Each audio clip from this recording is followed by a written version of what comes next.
Kim Chiu at Paolo Avellino magpapaiwan sa England matapos ang ASAP London.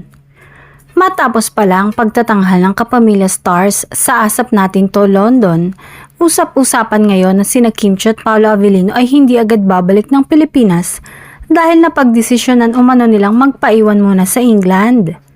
Ayon sa mga nakarating na balita, tila naisulitin ng dalawa ang pagkakataon upang makapagpahinga at magbanding matapos ang kanilang sunod-sunod na trabaho at taping para sa mga proyekto sa Kapamilya Network.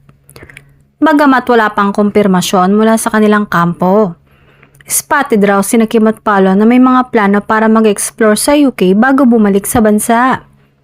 Dahil dito, mas lalong nagningning ang kilig sa fans ng tambalang Kim Pao, lalo na't matagal nang usap-usapan ang kanilang closeness on and off cam. Marami ang naniniwala na ang kanilang pananatili sa England ay maaaring maging daan para mas lumalim pa ang kanilang samahan. Samantala, abot langit naman ang tuwa ng mga supporters dahil bukod sa ASAP London, tila may dagdag pang pasabog ang dalawa sa kanilang mga sweet bonding moments abroad.